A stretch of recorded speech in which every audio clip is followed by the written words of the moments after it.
नाव जे आहे ते हे आहे, न्याय करायचा आहे तर यथा योग्य न्याय करा.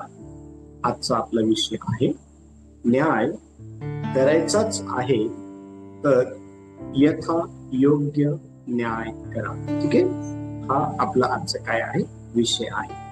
आणि ह्या विषयामधून आपण कशा प्रकारे न्याय करणाऱ्या व्यक्तीने यथायोग्य न्याय जो आहे तो केला पाहिजे हे आपण काय करणार आहोत, शिकणार आहोत.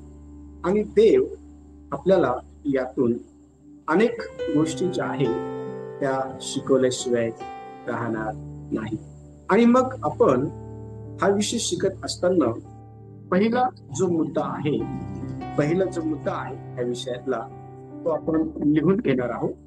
आणि ह्या विषयातून आपण हे पाहणार आहोत की कशा प्रकारे यथायोग्य न्यायाची जी अपेक्षा आहे ती देव माणसाकडनं करतो आणि माणसाने कशा प्रकारे यथायोग्य न्याय जो आहे तो केला पाहिजे हे आपण आज काय करणार आहोत, पाहणार आहोत. आणि मग आता आपण जे आहे पहिला जो मुद्दा आहे तो मुद्दा आपण लिहून घेणार आहोत. मुद्दा क्रमांक 1 आपण लिहूया.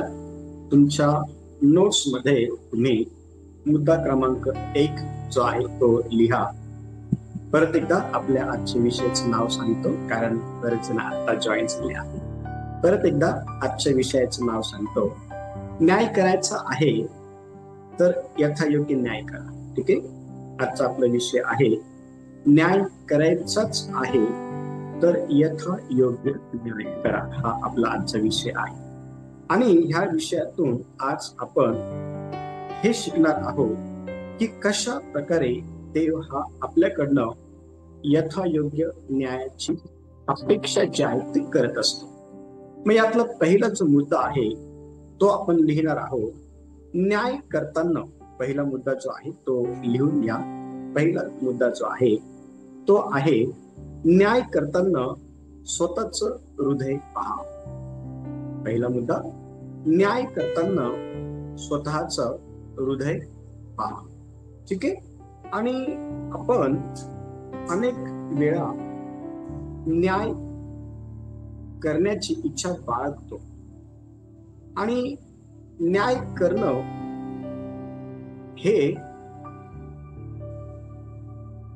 मुळात पवित्र शास्त्र ज्यावेळेस आपण वाचतो ना त्यावेळेला यथायोग्य न्याय जो आहे तो करण्यासंदर्भात अनेक गोष्टी आपल्याला दिसून येतात पवित्र शास्त्रातल्या. परंतु पवित्र शास्त्र आपल्याला ह्या दिवसांमध्ये बारकाईने जे आहे ना ते समजून घ्यायचं आहे. आणि ज्या वेळेला आपण पवित्र शास्त्र बारकाईने समजून घेऊ त्यावेळेला निश्चित अर्थाने आपल्याला यथायोग्य न्यायाची जी खरी व्याख्या आहे ती समजण्यास मदत होईल.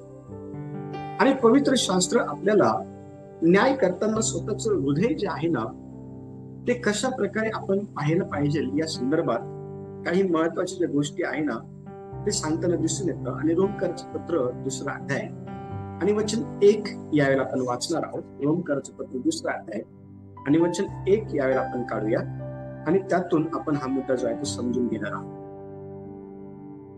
तेव्हा हे मानवा, दोष लावणारा तू कोणाही असलास तरी स्वतःला तुला सबब नाही. कारण ज्यात तू दुसऱ्याला दोष लावितोस त्यात तू स्वतःला दोषी ठरवतोस. कारण दोषी ठरविणारा तूही त्याच गोष्टी करतोस.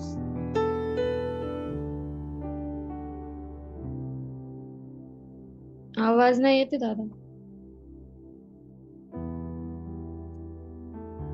ओके, आता आवाज येत आहे मॅडम? म्यूट झालं तर माझा आवाज येत आहे सर्वांना? हो येत.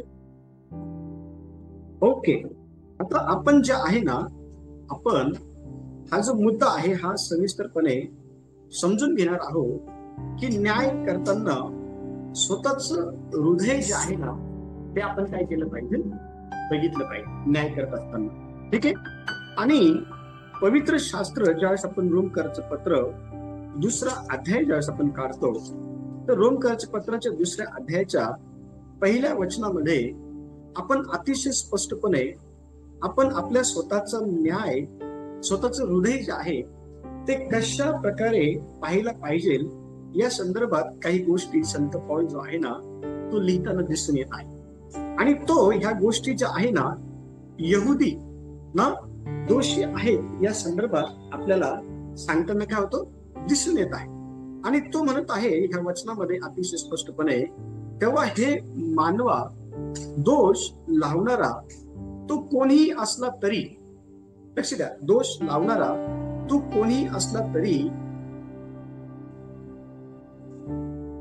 स्वतःला सबब नाही, कारण ज्यात तू दुसऱ्याला दोष लावतो त्यात तू स्वतःलाही दोषी ठरवतोस, कारण दोषी ठरवणारा तूही त्याच गोष्टी करतो. आता लक्ष द्या, देवाचं जे वचन आहे ना, देवाच्या वचनामध्ये अतिशय स्पष्टपणे आपल्याला हे समजण्यास जे आहे ना मदत होती की अनेक वेळा आपण दुसऱ्यांचा न्याय जो आहे ना तो करण्याची इच्छा बाळगतो. आणि ज्या वेळेला आपण दुसऱ्यांचा न्याय करण्याची इच्छा बाळगतो ना त्यावेळेला आपण सर्वात अगोदर आपल्या स्वतःच्या अंतःकरणामध्ये जे आहे ना संबंधित व्यक्तीचा न्याय करणं अगोदर बघितलं पाहिजे. कारण आपण न्याय करत असताना दुसऱ्या व्यक्तीने काय केलं आहे ह्या गोष्टीकडे जास्त लक्ष देतो आणि आपण स्वतः काय केलेलं आहे याकडे आपण लक्ष देत नाही. आणि आपण संबंधित व्यक्तीला दोषी ठरवतो आणि त्याला दोषी ठरवून आपण त्याचा जो न्याय आहे ना तो करत असतो. पण आपण हे विसरून जातो की आपण देखील त्याच गोष्टी करत आहोत ज्या गोष्टी इतरांना आपण करताना बघितलेल्या आहेत. आपण न्याय करताना हे विसरून जातो की आपण देखील त्याच गोष्टी करत आहोत ज्या इतरांना आपण करताना पाहिलेल्या आहेत. आणि लक्ष द्या, देवाचं वचन अतिशय स्पष्टपणे आपल्याला हे सांगतं की इतरांचा न्याय करण्या अगोदर आपण आपल्या स्वतःचं जे हृदय आहे ना ते बघितलं पाहिजे. बघणं म्हणजे काय, संबंधित व्यक्तीचा न्याय करत असताना ज्या गोष्टी करताना तो आपल्याला घडलेला आहे काय त्या गोष्टी आपण तर करत नाहीये ना. आणि जर आपण त्या गोष्टी करत आहोत तर आपल्याला त्याचा न्याय करण्याचा मुळीच जो आहे ना अधिकार नाहीये. मुळीच ते जे राईट्स आहे ना ते देवाने आपल्याला दिलेले नाही. कारण वचन सांगतं या ठिकाणी ब भागामध्ये, तू दुसऱ्याला दोष लावतो त्यात तू स्वतःला दोषी ठरवतो, कारण दोषी ठरवणारा तूही त्याच गोष्टी करतोस. लक्ष द्या. आणि म्हणून पहिला जो मुद्दा आहे ना तो हा आहे की न्याय करताना आपण आपलं स्वतःचं हृदय जे आहे ते बघणं फार गरजेचं आहे. कारण इतरांवर टीका करताना आपलं स्वतःचं पाप जे आहे ना किंवा आपण केलेल्या ज्या काही चुका आहे ना त्या आपण कधी विसरू नये. अगोदर आपण त्या ध्यानात आणणं फार गरजेचं आहे, त्या लक्षात घेणं फार गरजेचं आहे.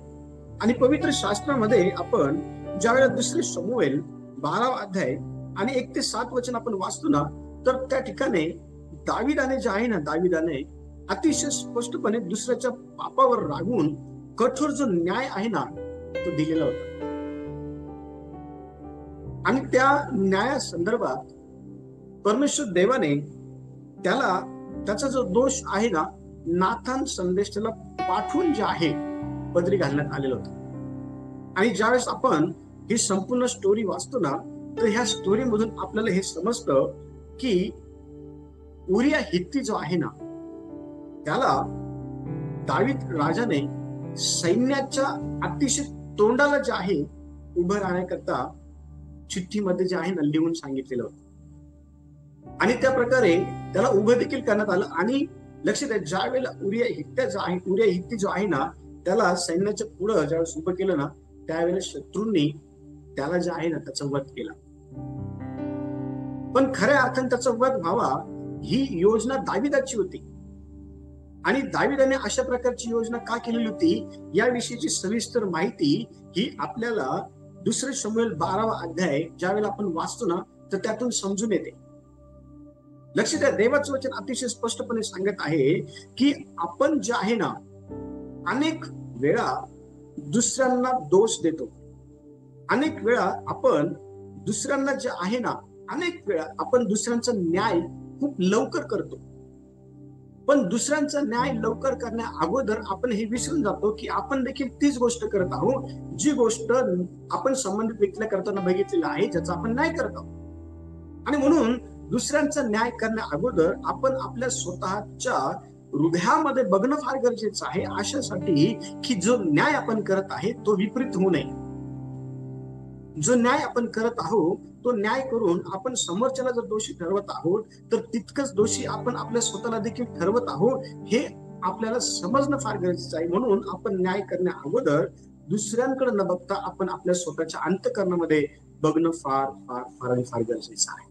दुसरा मुद्दा क्रमांक 2, वरवर न पाहता सत्य जाणून न्याय करा. अनेक वेळा आपण लोकांनी ज्या गोष्टी कानामध्ये आणून येऊन सांगितलेल्या असतात ना, त्याच गोष्टी आपण खरं मानतो. किंवा अनेक वेळा आपण वरवर पाहतो आणि वरवर पाहून जे काही आपल्याला समजलेलं आहे ना, त्या गोष्टींवर आपण त्यांचा न्याय करत असतो. पण त्याच्या खोलवर आपण जात नाही आणि सत्य काय आहे हे जाणून घेत नाही. बिना सत्य जाणून घेतल्याचं आपण लोकांचा न्याय जो आहे ना तो करत असतो. आणि बिना सत्य जाणून घेऊन लोकांचं न्याय करणं हे मुळात आपल्या स्वतःसाठी चांगलं नाहीये आणि देवाच्या दृष्टिकोनातूनही ते चांगलं नाहीये. कारण ज्या वेळेला आपण अशा प्रकारचे न्याय करतो ना, त्यावेळेला आपण यथायोग्य न्याय करू शकत नाहीये.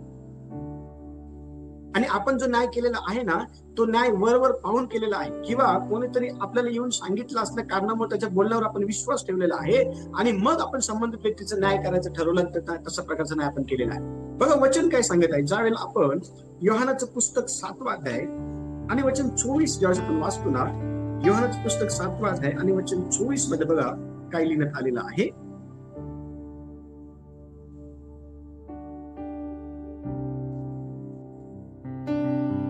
वरवर पाहून न्याय करू नका, तर यथार्थ न्याय. परत एकदा वाचा. वरवर पाहून न्याय करू नका, तर यथार्थ न्याय. Very good. आता बघा ह्या ठिकाणी आपण पाहतो की प्रभू येशू ख्रिस्त ह्या ठिकाणी आपण देवापासून आलो आहोत, हे यरूशलेममध्ये लोकांना जे आहे ना शिकवत होता. आणि येशू ह्या गोष्टी लोकांना शिकवत असताना त्याने आवर्जून लोकांना जे आहे ना काही गोष्टी न्याया संदर्भात सांगितलेल्या आपल्याला पाहायला मिळतात. आणि ज्या गोष्टी येशूने न्याय संदर्भात यरूशलेमच्या मंदिरामध्ये जाऊन लोकांना शिकवल्या ना, त्यापैकी एक गोष्ट तो ह्या ठिकाणी सांगताना आपल्याला दिसून येते, ते आहे वरवर पाहून कुणाचा न्याय करू नका. जर तुम्ही न्याय करायचं ठरवलेलंच आहे तर मग जो न्याय तुम्ही करणार आहात ना, तो यथार्थ न्याय जो आहे ना तो होणं गरजेचं आहे. यथायोग्य न्याय जो आहे ना तो होणं गरजेचं आहे. आणि आज आपण पाहतो की अनेक ठिकाणी वरवर पाहून न्याय केला जातो. अनेक ठिकाणी आपण पाहतो की यथार्थ न्याय जो आहे ना तो केला जात नाही. अनेक ठिकाणी ज्यावेळेस न्याय केला जातो ना, त्यावेळेला जे आपले आहे आणि ज्यांच्याकडून चुका झालेल्या आहेत त्यांना सोडवण्याच्या अनुषंगाने आपण ज्यांनी चुका केलेल्या नाही अशांना अडकवण्याचा प्रयत्न करून वरवर न्याय करायचा प्रयत्न आपण करत असतो. पण देवाच्या दृष्टीने हा जो न्याय आहे जो वरवर करण्यात आलेला आहे ना, तो मुळीच मान्य नाहीये. आणि पवित्र शास्त्रामध्ये आपण पाहतो की ज्या वेळेला शमूएल राजाला परमेश्वर देवाने इस्रायलच्या राजाची नियुक्ती करण्याकरता इशायाच्या घरी ज्यावेळेस पाठवलं ना, त्यावेळेला शमूएलाने वरवर पाहून जे आहे राजा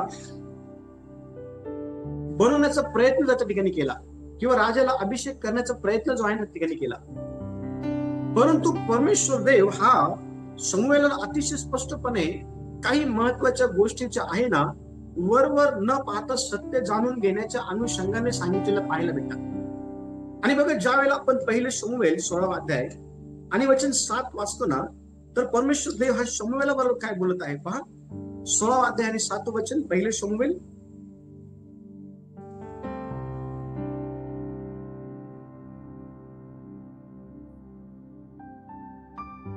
पण परमेश्वराने शमूएलास म्हटले, तू त्याच्या स्वरूपावर अथवा त्याच्या शरीराच्या उंच काठीवर जाऊ नको, कारण मी त्याला नापसंत केले आहे. मानवासारखे परमेश्वराची पाहणे नसते. मानव बाहेरचे स्वरूप पाहतो, पण परमेश्वर हृदय पाहतो. Very good. आता बघा, ह्या ठिकाणी आपण पाहतो की शमूएलाने ईशायाचा जो पुत्र आहे, ज्याचं नाव अलियाबास आहे, आणि त्याने ज्यावेळेस त्याला बघितलं ना, अलियाबासला, त्यावेळेला अलियाबास हा दिसण्यास उंच होता. त्याच्यानंतर आपण पाहतो की तो देखणा देखील होता. त्याच्यानंतर आपण पाहतो की तो इस्रायलाचा राजा होण्याच्या योग्यतेचा होता. अशा प्रकारे वरवर पाहणं जे आहे ना, शमूएलाने केलेलं आपल्याला पाहायला भेटतं. आणि ज्या वेळेला शमूएल हा अलियाबास राजपदाची शपथ इस्रायलाची देत असताना, परमेश्वर देव हा शमूएलाला अतिशय स्पष्टपणे म्हणाला की शमूएला, परमेश्वराचं जे बघणं आहे ना, ते माणसासारखं नाहीये. लक्ष द्या, ज्या ज्या वेळेला न्याय करण्याकरता तुम्ही पुढाकार घेतात, त्या त्या वेळेला तुमचं बघणं हे वरवर नसावं. त्या त्या वेळेला तुमचं बघणं जे आहे ना, ते वरवर नसावं. मग तुमचं बघणं हे कसं असलं पाहिजे, तर देवाचं बघण्याप्रमाणे तुमचं बघणं असणं फार गरजेचं आहे. देव म्हणत आहे की शमूएला, मानवासारखं परमेश्वराचं बघणं नाहीये. मानव बाहेरचं स्वरूप पाहतो, पण परमेश्वर अंतःकरण पाहतो. म्हणजे परमेश्वराचे बघण्याची पद्धत ही मानवाच्या पद्धतीपेक्षा वेगळी आहे. आणि परमेश्वर वरवर पाहत नाही, तर परमेश्वर जो आहे ना, यथायोग्य गोष्टी पाहतो, त्या समजून घेतो, आणि त्यानंतर तो न्याय करतो. आणि हीच गोष्ट शमूएलाला समजत नसल्या कारणामुळं शमूएलाला त्या ठिकाणी परमेश्वर देवाने अतिशय स्पष्टपणे सांगितलं की तू तुझ्या दृष्टीने वरवर बघून इस्रायलाचा राजा जो आहे ना, तू करण्याचा प्रयत्न करत आहे ना, तर ते चुकीचं आहे. कारण तुझ्या दृष्टीने माझं जे बघणं आहे तुझ्या दृष्टीसारखं नाही. आणि लक्ष द्या, त्या ठिकाणी आपण पाहतो की शमूएलाला जे आहे ना, थांबवण्यात आलं. अनेक वेळा आपण पाहतो की आपण देखील अशाच प्रकारच्या चुका करून वरवर न्याय करतो, आणि लक्ष द्या, संबंधित व्यक्तीला आपण दोषी ठरवतो आणि आपण हे विसरून जातो.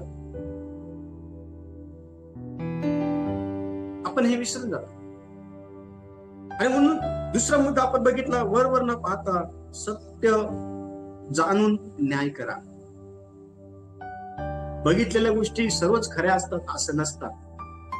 ऐकलेल्या गोष्टी सर्वच खऱ्या असतात असं नसतात. तर त्याची शहानिशा करा. सांगणाऱ्या व्यक्तींची पण शहानिशा करा, आणि जे ऐकलेलं आहे ना त्याची शहानिशा करा, आणि जे बघितलेलं आहे त्याची पण शहानिशा करा. तोपर्यंत कोणत्याही निर्णयाला पोहोचून न्याय करायचा प्रयत्न करू नका, कारण कदाचित तुमचा जो न्याय आहे ना, हा चुकीचा होऊ शकतो. तिसरा मुद्दा, न्यायामध्ये भेदभाव नको आहे. जर तुम्ही न्याय करायचं ठरवलेलंच आहे एखाद्या व्यक्तीचा, तर न्यायामध्ये मुळीच भेदभाव जो आहे ना, तो होता कामा नये. का? कारण ज्या वेळेला तुम्ही न्याय करतात आणि तुमचा न्याय हा बिना भेदभाव विरुद्ध होतो, त्यावेळेला देवाचा गौरव होतो.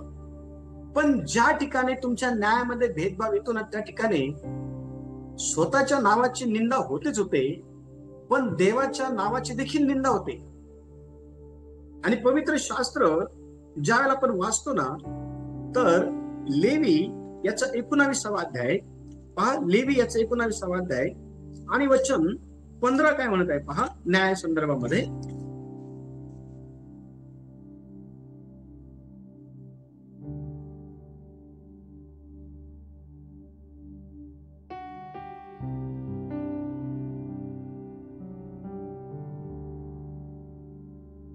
कुठेतरी पहा 15 वचन वाचा कोणीतरी. लेवी 19 अध्याय वचन 15. न्याय निवाडा करताना कोणावर अन्याय करू नका, तर योग्य न्याय द्या. न्यायदान करताना गरीब लोक व वजनदार लोक यांना विशेष मर्जी देऊ नका. आपल्या शेजाऱ्याचा न्याय करताना योग्य तोच न्याय द्या. Very good. बघा, परमेश्वर देव जो आहे ना, पावित्र्य व न्याय ह्या संबंधीचे जे नियम आहे ते मोशेला देत आहे. आणि मोशे करवी हे जे नियम आहे ना ते इस्रायलाला देण्यात येत आहे. आणि हे नियम ज्या वेळेला इस्रायलला देण्यात येत होते त्यावेळेला परमेश्वर देव हा अतिशय स्पष्टपणे मोशेला म्हणाला, न्याय निवाडा करताना तू विशेष करून याची काळजी घे की कोणावरही अन्याय होऊ नये. आता ज्या वेळेला कोणावरही अन्याय होऊ नये हा शब्द येतो ना, तर त्यावेळेला परमेश्वर देवाला या ठिकाणी हे सांगायचं आहे की गरिबांच्या गरिबीकडे पाहू नको, आणि जे श्रीमंत आहे ना त्यांच्या पुढे नमू नको. तर आपल्या शेजाऱ्याचा न्याय जो आहे ना तो यथायोग्य केला पाहिजे.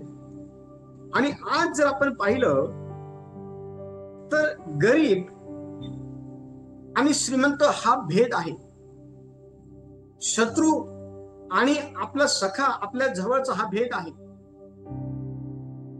लांबचा आणि जवळचा असा भेद आहे.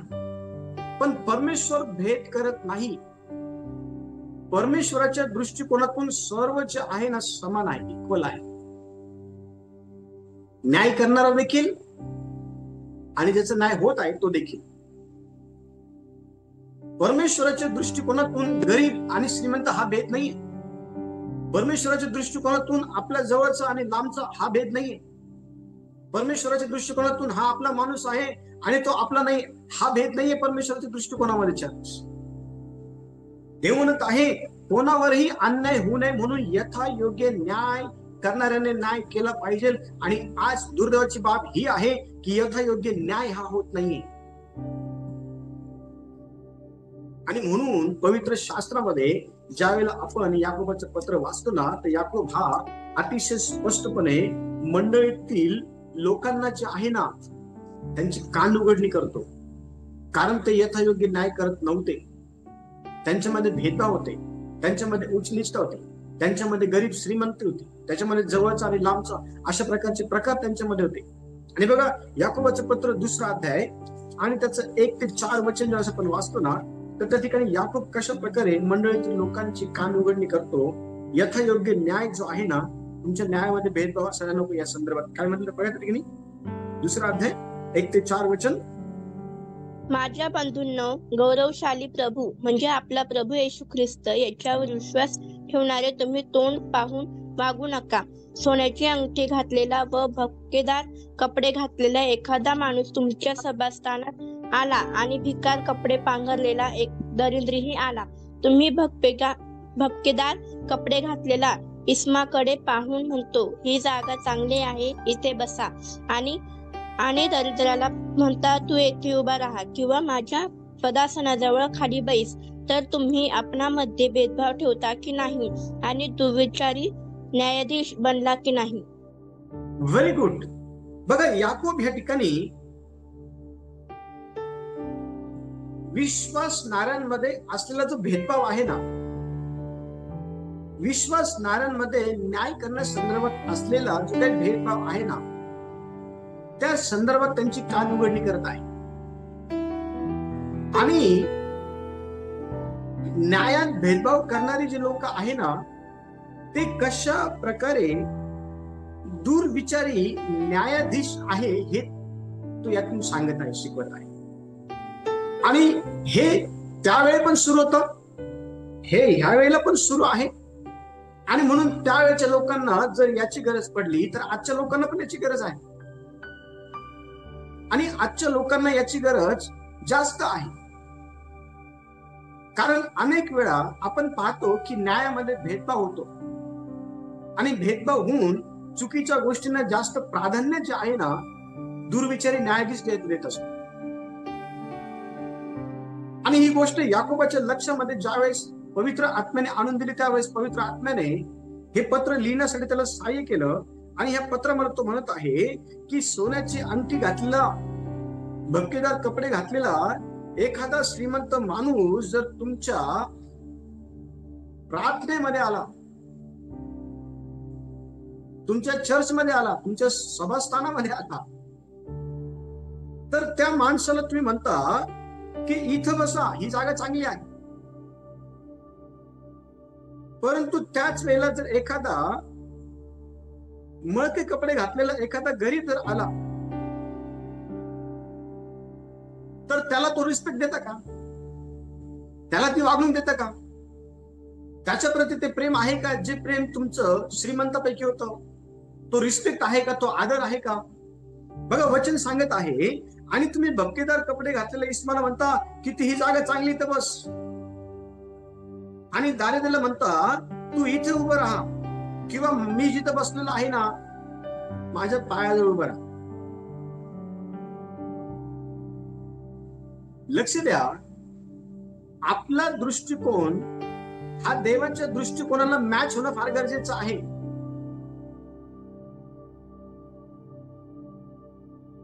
मग आपण आपल्या स्वतःला जे आहे ना, खरं देवाचे सेवक असल्याचं टॅग, खरं देवाचं लेकरू असल्याचं टॅग, खरं पुढारी असल्याचा टॅग लावला पाहिजे,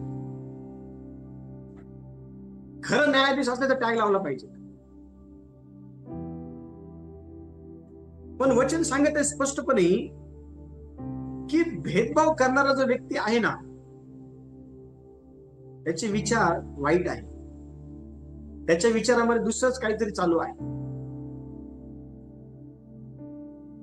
आणि अशा प्रकारचे दुर्विचारीचे लोक हे परमेश्वर देवाला मुळीच आवडत नाही, जे न्यायामध्ये भेदभाव करतात. आणि आपण देवाचे लेकर असल्या कारणामुळं आपला दृष्टिकोन ह्या लोकांसारखा नसावा, तर आपला दृष्टिकोन हा पवित्र शास्त्राच्या अनुषंगाने देवाच्या दृष्टिकोनाला मॅच होणार असला पाहिजे. आणि मग आपण यथायोग्य न्याय केला पाहिजे. न्याय करायची उतावळ करू नये, न्याय करायची घाई करू नये, कारण यथायोग्य न्याय हा आपल्याकडनं जर झाला नाही तर मग त्या ठिकाणी आपल्याला देवाच्या न्यायाला सामोरं जावं लागतं. चौथा मुद्दा, न्याय करताना प्रेम आणि करुणा विसरू नका. आज अनेक लोक न्याय करताना इतका कठोरपणा दाखवतात, स्वतःला काही समजतात, जसं काही आम्ही फार म्हणजे स्वच्छ, शुद्ध, पवित्र, आम्ही फार देवाचे एकदम जाणकार, स्वतःला असं काही रिप्रेझेंट करण्याचा प्रयत्न करतात की आमच्यासारखं दुसरं कोणीच नाही. आणि न्याय करताना त्यांच्या न्यायातून प्रेम दिसत नाही, त्यांच्या न्यायामधून करुणा दिसत नाही, त्यांच्या न्यायामधून त्या उलट आपण पाहतो की अतिशय चुकीच्या गोष्टी दिसतात. बदला घेण्याची भावना, तिरस्काराची भावना, पाडण्याची भावना, द्वेषाची भावना, डावलण्याची भावना. पण देवाचं वचन काय सांगत ठिकाणी, ज्या वेळेला तुम्ही एखाद्याचा न्याय करताना त्यावेळेला तुमच्या न्यायातून प्रेम आणि करुणा ह्या गोष्टी दिसणं गरजेचं आहे, पण आज दिसत नाही. बघा, मत्तयाचं पुस्तक 23वा अध्याय आणि वचन 23 काय म्हणत आहे, कशा प्रकारे न्याय करताना प्रेम आणि करुणा त्या ठिकाणी दाखवण्यात आलेली आहे. मत्तयाचं पुस्तक 23वा अध्याय आणि वचन 23 कोणीतरी वाचा. अहो शास्त्रांनो, अहो परुषांनो, ढोंग्यांनो, तुमची केवढी दुर्दशा होणार, कारण पुदिना, बडीशेप व जिरे ह्याचा दंश तुम्ही देता, आणि शास्त्रातील मुख्य गोष्टी म्हणजे न्याय, दया व विश्वास या तुम्ही सोडल्या आहेत. या करायच्या होत्या तरी सोडवायला पाहिजे तसे नाही. Very good. बघा, प्रभू येशू ख्रिस्त ह्या ठिकाणी शास्त्री आणि पुरुषांना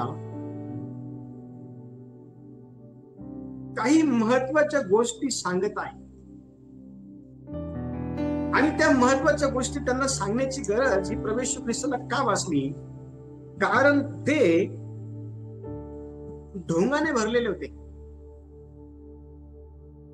आणि त्यांच्या ठाई असलेला ढोंग हा त्यांच्या जीवनामध्ये त्यांची दुर्दशा फार भयानक करणार होता. आणि का त्यांची दुर्दशा फार भयानकरित्या ही होणार होता? कारण नियमशास्त्रातील मुख्य ज्या गोष्टी आहे ना, त्या गोष्टी करणं त्यांनी सोडलेलं होतं. आणि आज अनेक लोकांनी देवाचं वचनाचा खरा अर्थ काढून त्याप्रमाणे जीवन जगणं ज्यांचं सोडलेलं आहे, ते बाहेरून फार स्वतःला पवित्र दाखवायचा प्रयत्न करतात.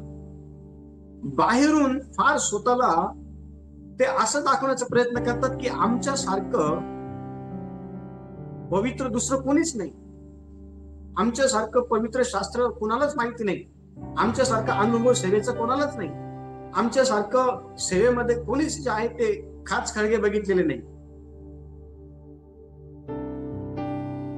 पण खऱ्या अर्थाने ह्या गोष्टी दाखवून जे आहे ना, ते हे साबित करायचा प्रयत्न करतात की ते फार पवित्र आहे. पण लक्ष द्या, हीच गोष्ट ह्या ठिकाणी शास्त्री आणि पुरुषांनी पण येशूला दाखवायचा प्रयत्न केला होता.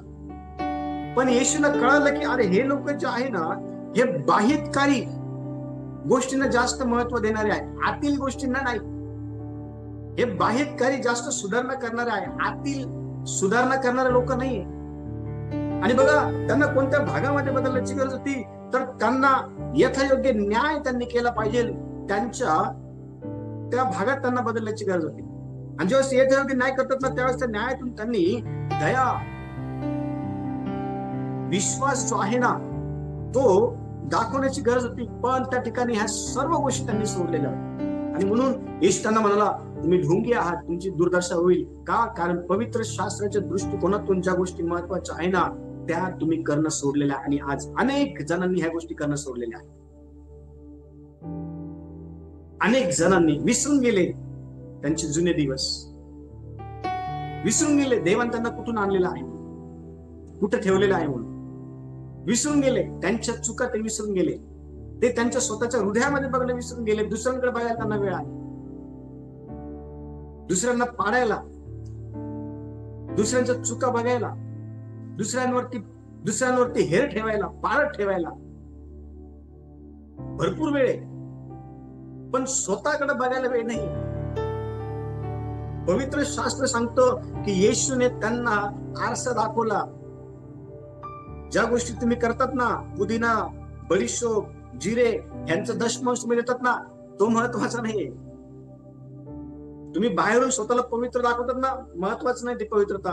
आतून, कारण देवाचं सांगतं आतून जे बाहेर निघतं ना, ते महत्वाचं आहे. कारण त्याच्याने देवाचं एक तर गौरव होईल, नाही तर त्याच्याने समोरचा जो व्यक्ती देवाकडे आला तो विटाळला जाईल. त्याचं नुकसान तुम्ही करून बसा, त्याच्यासाठी अडखळण तुम्ही बनवून बसा. आणि आज अनेक जण अडखळण बनत आहेत.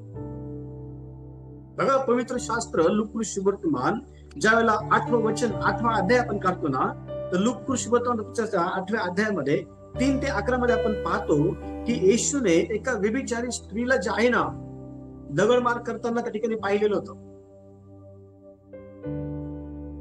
आणि दगडमार करून त्या व्यभिचारी स्त्रीला मारून टाकण्यात आलं. पण येशूने त्या ठिकाणी मध्यस्थी केली. येशूने त्या ठिकाणी जे आहे ना, त्याच्या न्यायामधून दया दाखवली, त्याच्या न्यायातून करुणा दाखवली. आणि तुम्हाला माहिती का, फक्त त्यांनी न्यायातून दयाने दाखवली, फक्त त्यांनी न्यायातून करुणाने दाखवली, पण त्याबरोबर त्याने तिला क्षमापण केलं आणि तिला ताकीद पण दिली की जाऊन परत हे पाप करू नको. चर्च, लक्ष द्या, ह्या जगामध्ये राहत असताना आपण न्याय करताना आपल्या न्यायातून लोकांना दया, प्रेम, विश्वास, उभं राहणं, क्षमा करणं, ताकीद देणं, हे दाखवणं गरजेचं आहे. पण दाखवत नाहीस का माहिती का? स्वतः गोत्यामध्ये येऊन जाईल म्हणून दाखवत नाही, किंवा जवळचे लोक गोत्यात येतील म्हणून दाखवत नाही. या ठिकाणी तेच झालेलं आहे. येशूने त्यांना सांगितलं, ज्या गोष्टी पवित्र शास्त्राच्या दृष्टिकोनातून योग्य आहेत त्या करा, त्या तुम्ही सोडलेल्या आहेत. ज्या गोष्टी पवित्र शास्त्राच्या दृष्टिकोनातून योग्य नाही अशा गोष्टी करू नका. का? कारण त्यामुळं तुमची दुर्दशा होईल. पुढचा मुद्दा, 5वा मुद्दा, खोट्या साक्षीवर आधारित न्याय देवाला अप्रिय आहे. 5वा मुद्दा लिहून घ्या. खोट्या साक्षीवर आधारित न्याय देवाला अप्रिय आहे. आणि बघा, नीतिसूत्राचं पुस्तक 6वा अध्याय, ज्यावेळेला आपण काढतो नीतिसूत्राचं पुस्तक 6वा अध्याय आणि त्याचं 16 ते 19 वचन ज्यावेळेला आपण वाचतो ना, तर कशा प्रकारे एक साक्षीदार जो आहे ना, खोट्या साक्षीच्या आधारावरती न्याय करत आहे आणि त्याचा न्याय हा देवाला मुळीच आवडलेला नाही किंवा देवाला तो प्रिय नाही. बघा तो न्याय कसा केला त्यांनी. 6वा अध्याय नीतिसूत्राचं पुस्तक आणि 16 ते 19.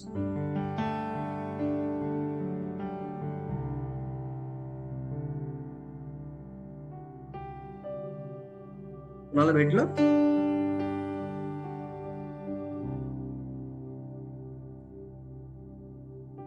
नीतिसूत्राचं पुस्तक 6वा अध्याय आणि 16 ते 19 वचन.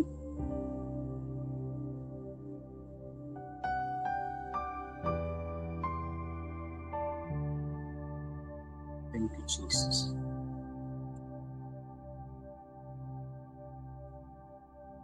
परमेश्वर अशा या 6 गोष्टींचा द्वेष करतो, त्यास अशा 7 गोष्टीचा वीट आहे.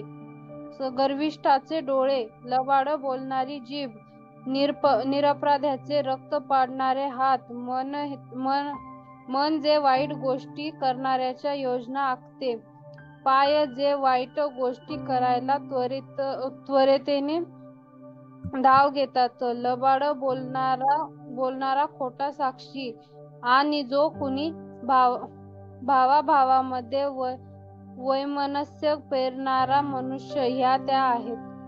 Very good. बघा या ठिकाणी वचन काय सांगत आहे. परमेश्वर देवाला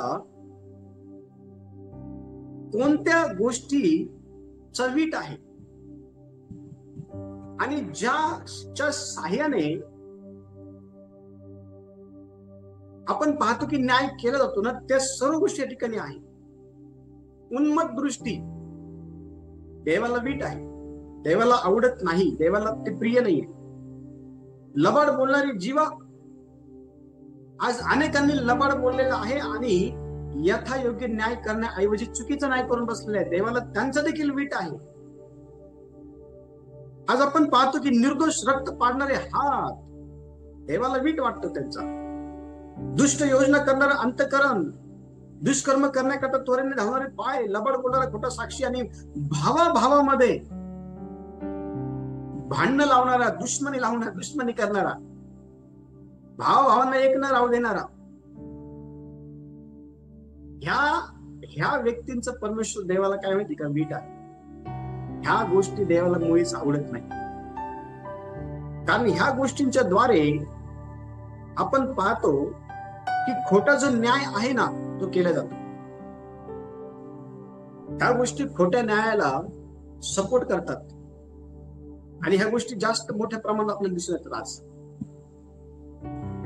पवित्र शास्त्रामध्ये ज्यावेळेला आपण पहिले राजा 21वा अध्याय आणि वचन 10 आपण वाचतो ना, तर पहिले राजाच्या 21व्या अध्यायाच्या वचन 10 मध्ये आपल्याला अतिशय स्पष्टपणे पाहायला भेटतं की नाबोत हा जो आहे ना, खोटी साक्ष देणारे जे लोक आहे ना,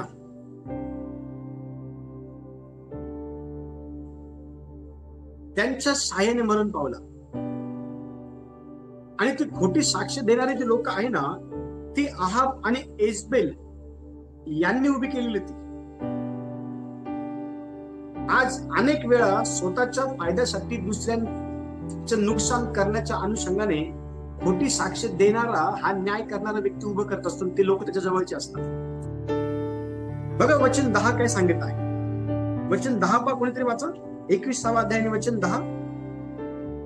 नाबोताबद्दल खोट्या गोष्टी सांगणारी काही अधम माणसे जमवा. नाबोत राजा विरुद्ध आणि देवा विरुद्ध बोलला हे आम्ही ऐकले असे त्या मनुष्याने म्हणावे. एवढे झाल्यावर नाबोतला गावाबाहेर घालवून दगडांचा वर्षाव करून मारा. Very good. बघा, वचनामध्ये स्पष्टपणे सांगितलेलं आहे की इजबेलीने आणि अहाबाने नाबोता विरुद्ध खोटी माणसं उभी केली. आणि त्यांनी खोटी माणसं नाबोता विरुद्ध का उभी केली माहिती का? कारण त्याचा जो मळा आहे ना तो त्यांना पाहिजे होता आणि नाबोताने त्या ठिकाणी तो देण्यास जो आहे ना मना केलं. आणि हे आवडलं नाही राजाला. राजा दुःखी झाला त्या ठिकाणी. हा राजा दुःखी झाला आणि अहाबाने स्वतःच्या फायद्याकरता इजबेल राणीने अहाबाच्या फायद्याकरता खोट्या साक्षीदारांना उभं केलं आणि लोकांसमोर नाबोत हा वाईट आहे, नाबोत हा चुकीचा आहे, नाबोत हा चांगला माणूस नाहीये, नाबोत हा देवाविरुद्ध राजाच्या नियमाविरुद्ध वागणारा व्यक्ती आहे, असं त्या दोन साक्षीदारांना सांगून उभं करण्यात आलं. आणि लक्ष द्या, त्या ठिकाणी आपण पाहतो की त्याला गावाबाहेर नेऊन मरेपर्यंत दगडमार करण्याची शिक्षा झाली. अशा प्रकारे खऱ्या व्यक्तींना अयोग्य न्याय करून दोषी ठरवून त्यांना शिक्षा करण्यात येते. पण तुम्हाला माहिती का, देवाला मुळीच ह्या गोष्टी आवडत नाही. कारण देवाचा न्याय हा भयंकररित्या अयोग्य प्रकारे न्याय करणाऱ्या व्यक्तीवरती येतो. आणि पहा, अहाब आणि इजबेल यावरती परमेश्वराचा न्याय आला आणि दोघांनाही त्या ठिकाणी मृत्यूची शिक्षा झाली. कारण त्यांचा न्याय जो आहे ना तो चुकीचा होता, तो यथायोग्य नव्हता. आणि म्हणून न्याय करताना आपण आपल्या स्वतःकडे लक्ष देणं फार गरजेचं आहे. 6वा मुद्दा, न्याय करताना देवाच्या वचनावर आधारित निर्णय घ्या. स्वतःच्या ज्ञानाला किंवा इतरांनी काहीतरी येऊन कानामध्ये सांगितलेलं आहे किंवा डोळ्यांनी बघितलं आणि मग ती गोष्ट, अशा प्रकारे विचारसरणीच्या अनुषंगाने न्याय करू नका. न्याय करताना सर्वात अगोदर तुम्ही याला प्राधान्य द्या, हे समोर ठेवा, हे काय सांगतं समजून घ्या न्याय करण्या संदर्भामध्ये. आणि वचन सांगतं 6वा मुद्दा जो आहे ना आपण लिहिणार आहोत, 6वा मुद्दा, न्याय करताना देवाच्या वचनावर आधारित न्याय करा. कारण बघा, स्तोत्रसंहिता 119 आणि 105 काय म्हणत आहे. स्तोत्रसंहिता 119 आणि त्याचं 105 वचन पहा. थोडं लवकर जाणार आपण.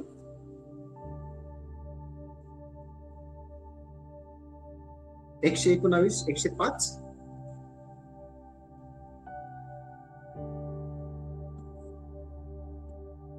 त्या ठिकाणी वचन सांगत आहे, तुझं वचन माझ्या पावलाकरिता दिव्यासारखे व माझ्या मार्गावर प्रकाश आहे.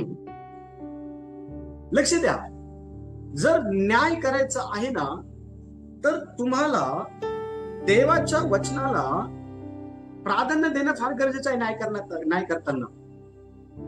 आणि जर तुम्ही न्याय करताना जर देवाच्या वचनात तुमच्या जीवनामध्ये जर प्राधान्य दिलं ना तर देवाचं वचन हे तुमच्या पावलाकरिता दिव्यासारखं आणि तुमच्या मार्गात प्रकाशासारखं काम करेल आणि तुमच्याकडनं यथायोग्य न्याय होईल, चुकीचा न्याय होणार नाही.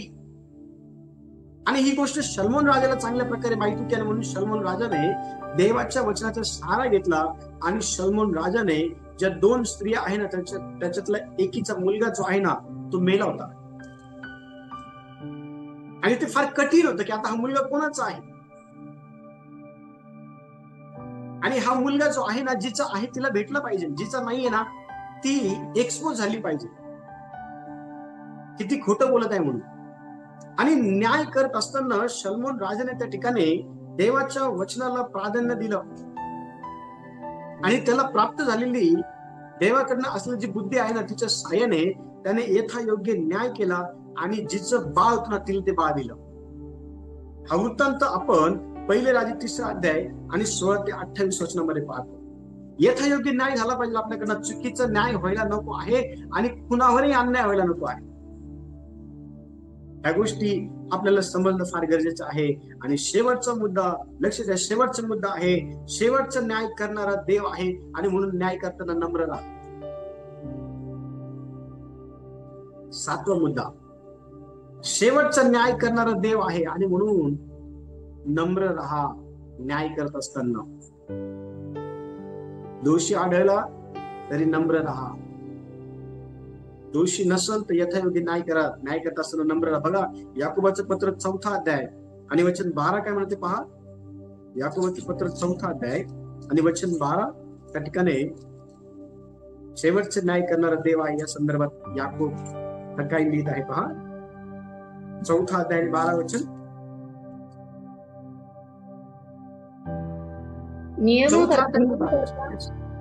नियमकर्ता व न्यायाधीश असा एकच आहे, तो तारावयास व नाश करावयास समर्थ आहे. आपल्या शेजाऱ्यास दोष लावणारा तू कोण? Very good. बघा ह्या ठिकाणी आपण स्पष्टपणे पाहतो की याकोब हा पक्ष कलहाबाबत सूचना देत आहे विश्वासणाऱ्यांना.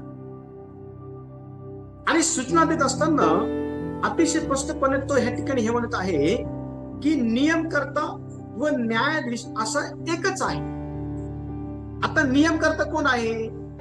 परमेश्वर. न्यायाधीश कोण आहे? परमेश्वर. त्याच्याशिवाय कोणीही न्यायाधीश आणि नियमकर्ता नाही. पवित्र शास्त्रामध्ये जे जे नियम देण्यात आलेले आहेत ते सर्व परमेश्वर करवी देण्यात आलेले आहे. आणि वचन सांगतं की तो तारण्यास व न्याय करण्यास समर्थ आहे. म्हणजे जर एखाद्याने चूक केलेली आहे तर त्या चुकीबद्दल त्याला क्षमा करून त्याला सोडवण्याकरता देव समर्थ आहे. वचन सांगतं त्याचा जो न्याय आहे ना तो करण्यास देव समर्थ आहे. तर आपल्या शेजाऱ्यास दोषी ठरवणार आपण कोण आहे? शेजारी म्हणजे आपल्या घराजवळ राहणार नाही.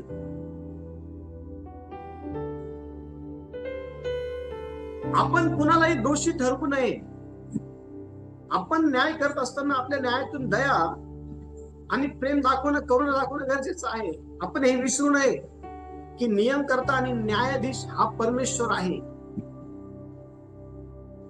आणि जर एखादा व्यक्ती जर पडलेला आहे तर त्याला उभं करता येतं देवाला. एखादा व्यक्ती जर पापामध्ये आहे तर त्याला त्यातून बाहेर पण काढता येतं, त्याला क्षमा करता येतं, त्याला उभं पण करता येतं, त्याचं तारण पण करता येतं. त्याला मरू देत नाही देव. देव त्याला मरू देत नाही. लक्ष द्या. आणि ह्याच गोष्टी आपण पवित्र शास्त्रामध्ये अनेक वेळा वाचतो, अनेक वेळा पाहतो. ज्यावेळेस आपण मत्तेचं पुस्तक 7वा अध्याय आणि 1 ते 2 आपण वाचतो ना तर बघा त्या ठिकाणी प्रभू येशू ख्रिस्ताने शिष्यांना शिकवलं, जसं तुम्ही इतरांचा न्याय करतात ना तसं तुमचा पण न्याय होईल. आणि न्याय करताना तुम्ही कशा प्रकारे न्याय केला पाहिजे याविषयी प्रभू येशू ख्रिस्त मत्तेच्या पुस्तकाच्या 7व्या अध्यायाच्या 1 आणि 2 वचनामध्ये बघा काय म्हणत आहे. तुमचा न्याय होऊ नये म्हणून तुम्ही न्याय करू नका, कारण ज्या प्रकारचं तुम्ही न्याय कराल त्या प्रकारचा तुमचा न्याय होईल, आणि ज्या मापाने तुम्ही माप घालिता त्याच मापाने तुमच्या पदरी पडेल. Very good. स्पष्टपणे आहे. इतरांचे दोष काढण्याबाबत इशारा या ठिकाणी, इतरांचा न्याय करण्याबाबत इशारा या ठिकाणी. वचन सांगत आहे तुमचे दोष काढण्यात येऊ नये म्हणून तुम्ही कोणाचे दोष काढू नका. तुमचा न्याय करण्यात येऊ नये म्हणून तुम्ही दुसऱ्यांचा न्याय करू नका. जर तुम्ही दुसऱ्यांचा न्याय केला तर तुम्ही पण स्वतःचा न्याय करता तयार राहिलं पाहिजे. जर तुम्हाला दुसऱ्यांचा न्याय करण्याचा अधिकार आहे असं तुम्हाला वाटतं तर मग तुम्हाला पण तुमचा पण न्याय करण्याचा दुसऱ्यांना पण अधिकार आहे असं पण तुम्हाला वाटलं पाहिजे ना. कारण वचन सांगत त्या ठिकाणी स्पष्टपणे, कारण ज्या प्रकारे तुम्ही इतरांचा न्याय करता त्याच प्रकारे तुमचा देखील न्याय करण्यात येईल. ज्या प्रकारे तुम्ही इतरांना दोषी ठरवतात त्याच प्रकारे तुम्हाला देखील दोषी ठरवण्यात येईल. आणि मग तुम्ही जर दुसऱ्यांची न्याय करण्यामध्ये एवढी रुची दाखवता तर स्वतःचा न्याय करण्यामध्ये पण तयार राहा रुची दाखवण्याकरता तेवढीच. यथायोग्य न्याय होणं फार गरजेचं आहे. आणि यथायोग्य न्याय ज्या वेळेला होतो ना त्यावेळेला देवाचं गौरव होतं. आणि म्हणून न्याय करायचाच आहे ना, तर यथायोग्य न्याय करा. चुकीचं न्याय करू नका, भेदभाव करू नका. गरीब श्रीमंत, उच्च नीच, आपला नातेवाईक हा आपला नाहीये, हा आपला माणूस, तो आपला माणूस नाहीये, हा दोषी आहे, तो आज, ह्या गोष्टी देवाला मान्य नाहीये. ह्या गोष्टी देव मुळीच कापून घेत नाही. आणि म्हणून आपण सावध असणं फार गरजेचं आहे. देवा या वचनाच्या द्वारे सर्वांना आशीर्वाद देव. यावेळेला आपण आपले डोळे बंद करू आणि आपण प्रार्थना